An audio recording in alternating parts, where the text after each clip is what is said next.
This is a currently unnamed project I've been working on.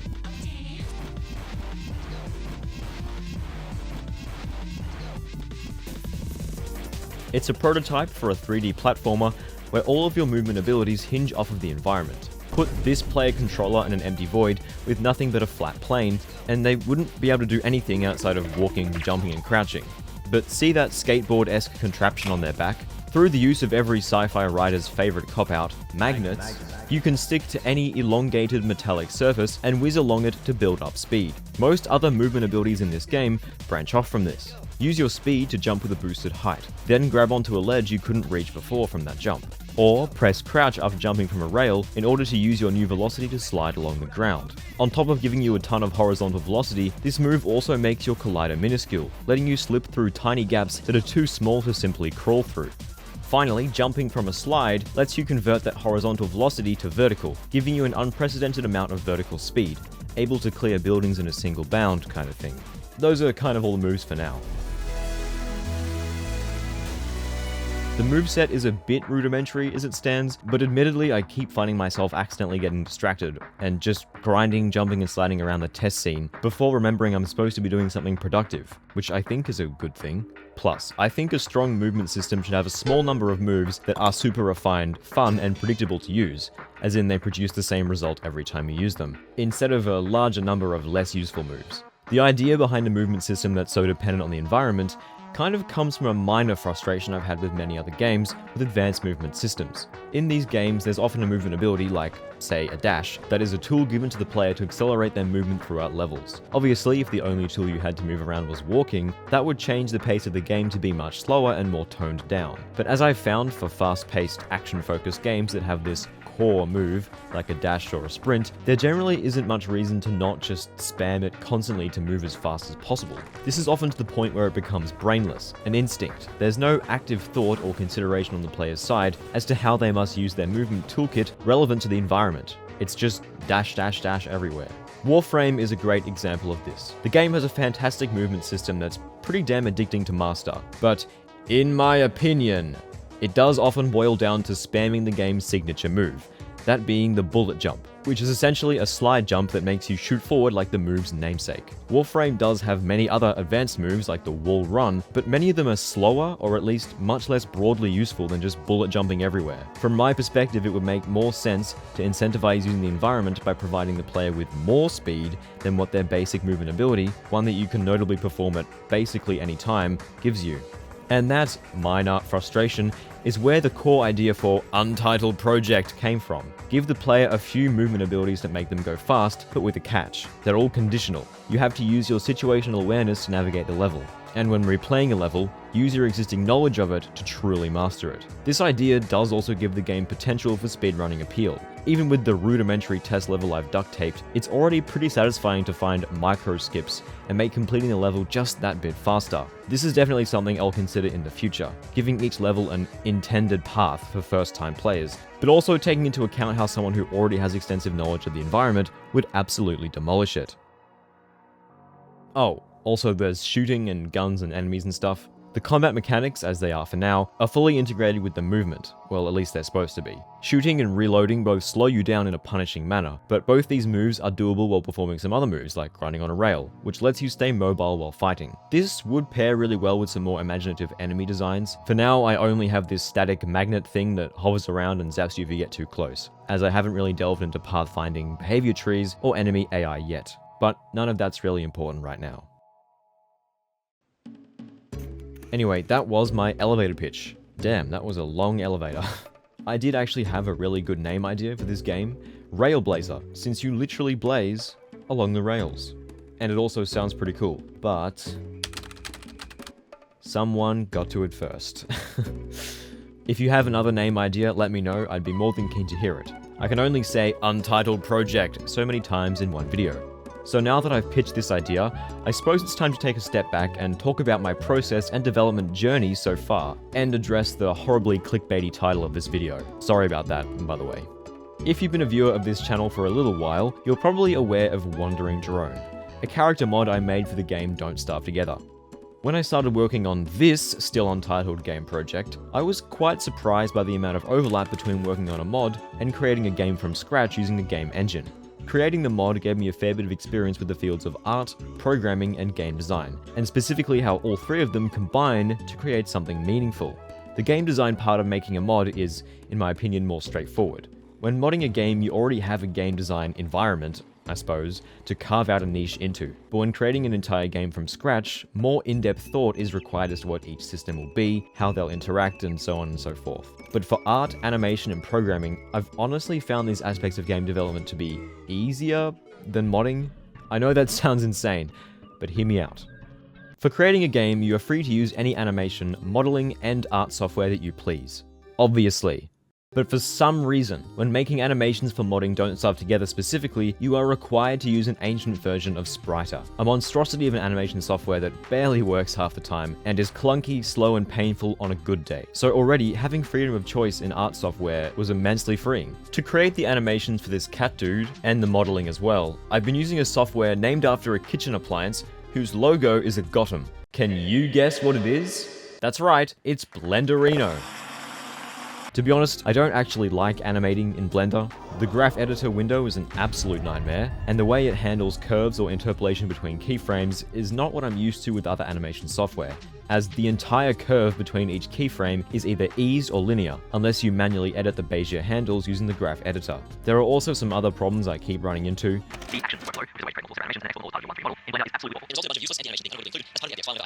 On top of that, Blender's animation is just a bit buggy. For some reason, it really insists on looping the animation on this bone, but literally only this bone. Like, there are no keyframes here. So don't animate it? Hello? But even so, it's leagues more usable than Spriter, seeing as it actually launches, actually exports files, rarely crashes, and the UI is honestly palatable nowadays. But for modeling, Blender is easily the software that I'm the most comfortable with. This project, and the cat character specifically, was my first real attempt at block modeling, and I don't think it's a half bad first try. I'll probably end up touching this model up when I'm a bit more experienced, because it is somewhat strange looking in a couple areas, but that will have to come later. For rigging this character for animation, I took a little bit of a shortcut and used Mixamo, then touched up the rig manually and added some missing bones, like the tail, since Mixamo is only designed for humanoid avatars. I was considering using Mixamo animations for this project, but I decided they didn't really fit the style I was going for, as they're kind of realistic mocap animations. And besides, I do want to develop my 3D animation skills some more. In the end, I'm really glad I did this, and I'm pretty happy with the animations so far. An animation state machine, which is basically the logic that tells the game which animation to play and when, is another consideration for a 3D game. This wasn't something that I'd even really considered before starting this project. I had very briefly delved into state graphs when modding, but the only ones I actually made for Wandering Drone were extremely simple, as the creatures there were for each had like 3 animations, each of which could only play under one condition. But oh boy, I was not ready for how complicated it would get for a 3D character. The thing is, with 3D animations, you can tell the computer to blend between 2 animations that you have, and it will automatically interpolate the positions of each bone so the 2 animations blend seamlessly together. This is great, but it can quickly get very, very complicated when your character has, say, 30 odd animations, and counting, and a bunch of different movement states.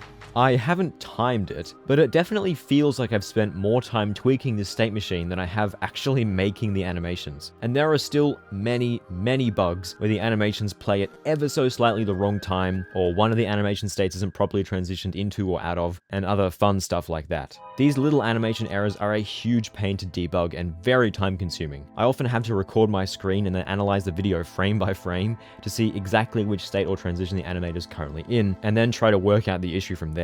But still, I vastly prefer this over the psychological torture that is Spriter, mostly because I'm actually able to make decent animations without losing any hair, as opposed to modding, in which I avoided having to make new animations wherever possible.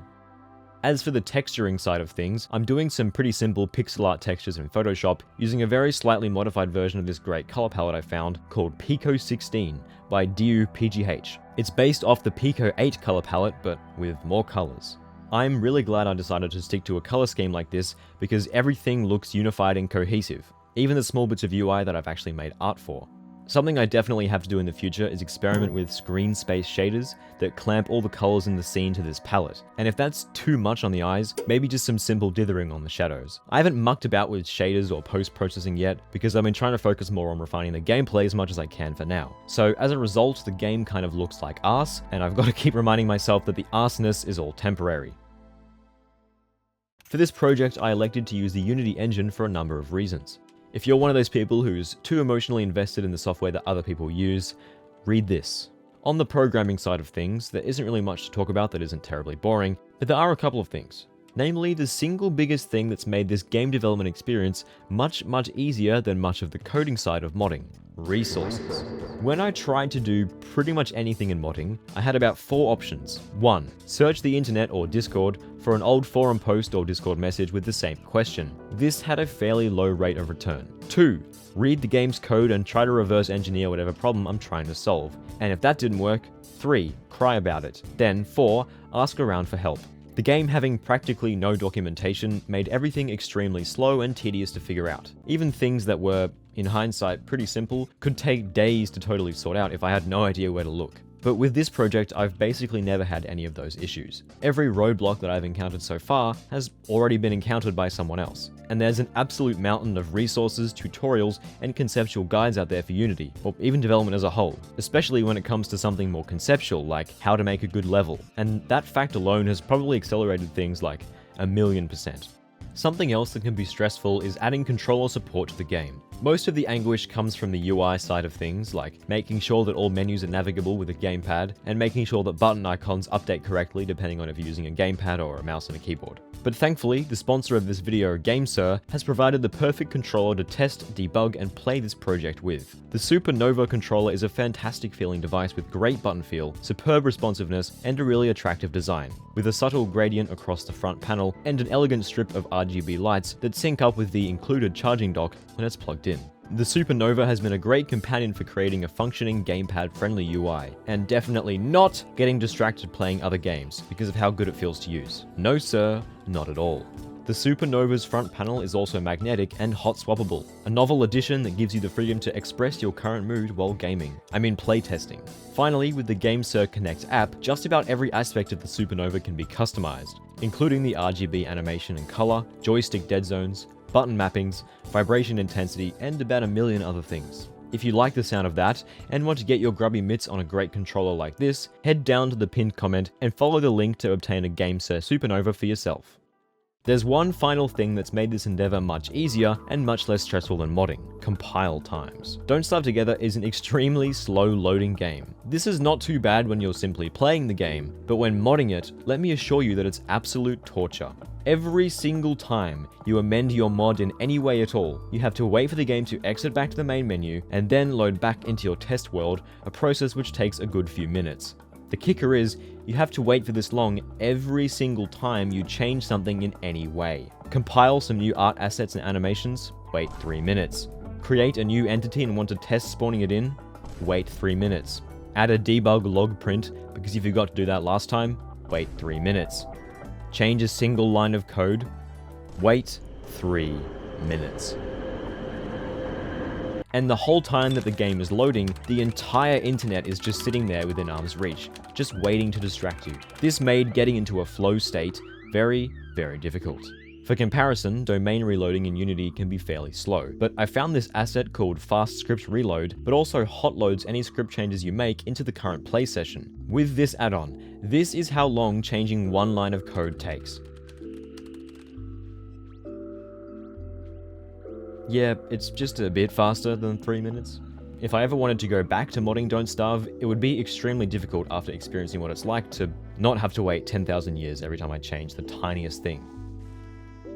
A good way to put it would be that while I found game dev to be easier so far for a number of reasons, at least with Unity, there's a hell of a lot more you need to do to make a functioning game versus a functioning mod. I've spent days and days working on tedious, totally uninteresting things like the UI, and ensuring that it's compatible with both controller and mouse input. But with a mod, you would basically never have to do anything like that. And it makes sense, too. Game engines are pieces of software that are designed to be amended and shaped to fit your creative vision. Like, that's literally the only reason they exist. But when you're modifying a game, well, a game is fundamentally designed to be played and not necessarily added onto by random people on the internet. All of this to say that if you're a modder who wants to get into game dev but is afraid to because of the difficulty, chances are you're more prepared than you think you are. I know that that was definitely the case for me. I also wanted to talk about my experience finding information on the game dev process online. The thing is, game development is a crossover of many different fields, and everyone has a wildly differing opinion on just about everything.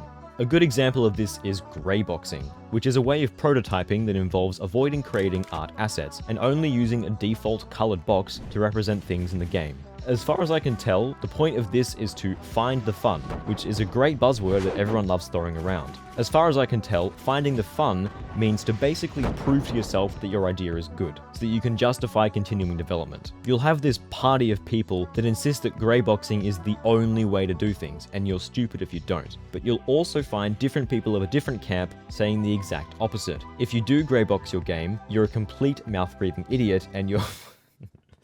Okay, maybe it's not that dramatic, but you know what I mean. The thing is, both sides of the greyboxing debate have valid points. From what I can tell, greyboxing does sacrifice testability of your prototype, as most testers won't really respond to a bunch of colored squares wiggling around. But on the upside, it's fast, and you can quickly get some sort of an idea as to whether something is a decent idea or not. I've seen this a lot with conceptual topics like greyboxing, and things like whether or not you should make a game design document. From what I can gather, this extreme contrast in opinions is from people projecting their personal experiences forward, or they're simply parroting from their favorite game design YouTuber. Because of that, I think it's worth remembering that many of these extreme opinions are coming from Redditors who have likely never made a game in their life. But it did leave me a bit confused on exactly the best way to begin this project. So I simply opted to start messing around with Blender to create a character, and then downloaded Unity and started messing around in that. And so far, I think that approach has worked pretty well. I mean, I've produced a mostly playable prototype that is honestly pretty fun. But at the end of the day, I don't really know what I'm doing, so definitely don't take anything I say or do in this video as advice. Because some viewers are probably curious about it, I'm going to briefly touch on the feeling that I really want to instill in players with this project, and talk a little bit about the world that it's supposed to be set in. As you might have guessed, that feeling of going fast and being an absolute speed demon is definitely a huge part of it. But specifically, I want to focus on the feeling of not so much sneaking as going places you're not supposed to be. Warframe is a huge source of inspiration for this feeling that I want to create. The game is marketed as ninjas in space, and although Warframe's actual stealth mechanics are debatably relevant in the gameplay of the current day, I really enjoy how some of the tile sets give you this fantastic feeling of, again, not so much sneaking, but cutting a path through the asteroid base, or ice mine, or whatever the setting is, that really isn't intended by its fictional creators. One of my favorite examples of this is the Grenier asteroid tile set, which regularly requires the player to whiz through pipes and vents as part of traversing the level. The pipes and vents aren't an optional stealth path, they're the only way to get through the tile set, but it feels so much cooler and more ninja-like when they're used. This is in opposition to many other tile sets, where conspicuously barreling down the hallways is the only way to get around. In this test level that I've made, I've taken inspiration from this theme. While the level is pretty obviously 90% placeholders, I've still put some thought into what the level would realistically actually be, were it fully modeled and fitted out with props. You start in an abandoned factory, and loop through a back alleyway or street, circle around and sneak along the rooftops, and then explore a couple other locations in the factory you couldn't access before, which is where you come across the gun. A notable set piece is climbing this huge-ass industrial chimney, a route that you're most certainly not supposed to take, legally speaking. In future levels, I'll be sure to include lots of vents to crawl through, drain pipes to climb, and rooftops to explore. There might be some long-time Freddo Films viewers wondering why I didn't decide to set this game in the Wandering Drone universe, and the reason for that is that I fully expect to fail with this project. Realistically, the chances of finishing this game and putting it out there are pretty low, and I don't want to set this game in a fictional world that I've already established and put a decent amount of thought into, because then I'd have expectations. I'd be perpetually worried about not doing that story justice by making a crap game about it.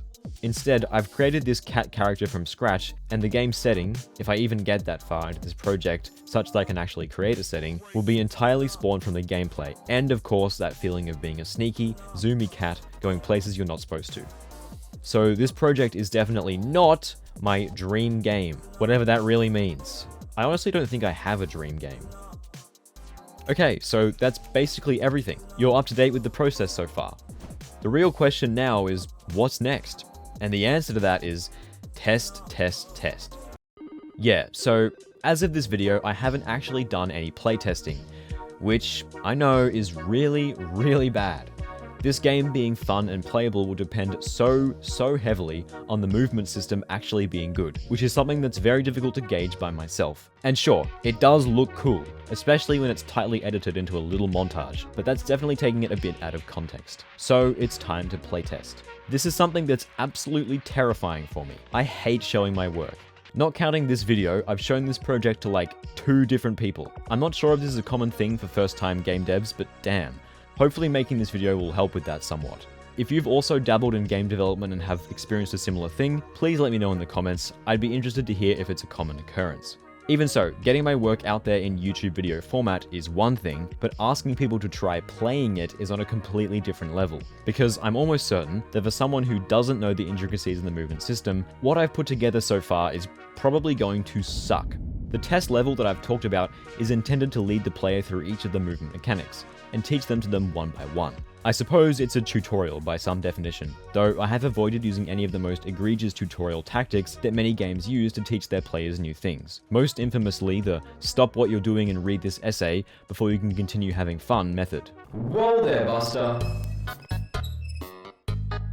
Instead, I just use some on-screen control hints only when relevant, that disappear when the player does the specified action. The level design will hopefully fill in the gaps here, gating the player from progressing until they can successfully perform whatever movement thing they're being taught. There's just one problem with this level. It's really damn hard. I keep finding myself struggling to make the jumps, missing the timing on certain moves and things like that, but I'm supposed to find all of this exceptionally easy, seeing as I'm the one that made this movement system, and I've spent far too much time aimlessly grinding and jumping around in my test scene. That would mean that this level would likely be frustratingly difficult for someone who has no preconceptions as to how the movement system works. Again, I don't know this for certain as I haven't tested it, but it's definitely a very likely outcome. Although it is worth considering that I usually try to speedrun through the level when I test it, as I already know how things work, so there is the slight possibility that a first-time player slowly and methodically approaching the level wouldn't find it so bad. That's the benefit of prototyping, I suppose. I can iron out the kinks in this level and keep iterating on it until it's actually a good introduction as to how the game works. I know that I've reached a point in development where if I continue from this point without testing, I'll be completely wasting my time. Everything that I've made so far has been in service to the goal of making a single, mostly playable test level, and going beyond that without actually testing it would be quite silly. I don't think I'm ready to release a playtesting build to anyone who wants it.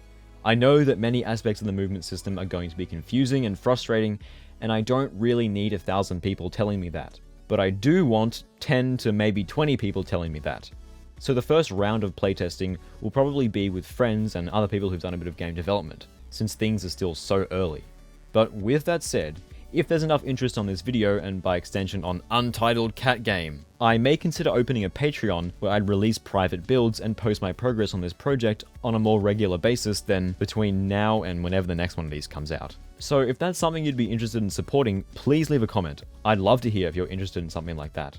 I feel like it could be a good way to post updates on this project's progress without having to spend time making a whole ass devlog like this.